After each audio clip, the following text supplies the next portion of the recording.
Out of what Professor Saunders said, I think that the revolution for which you are looking must be led by the students.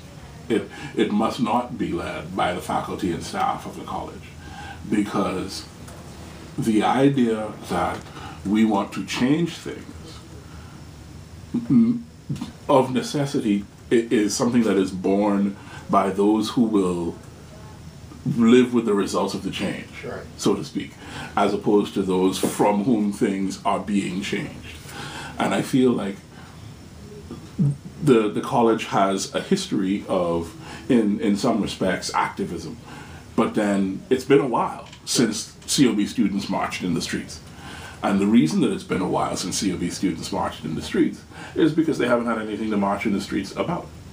So you're saying that our fault is that we have it too good? I'm not suggesting that it's your fault.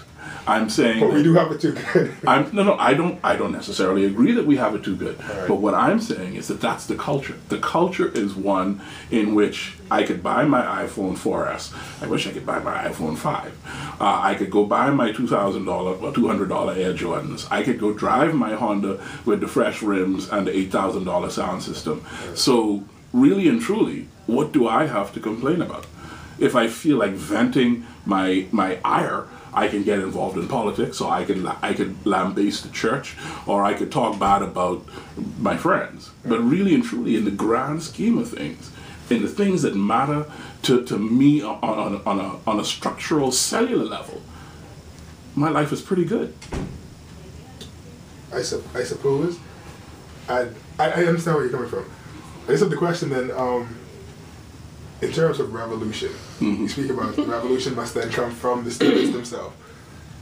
The atmosphere for revolution, and we're putting revolution in quotation marks so nobody calls and says, no, you shouldn't. There should be a revolution. Right. I believe in revolution. Is the atmosphere for revolution... And so does Professor Saunders, which does it exist on campus? Is the administration making it possible?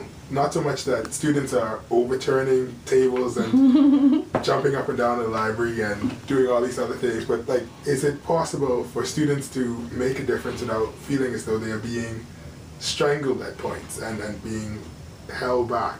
You can't ask the professor that. I don't know how you feel.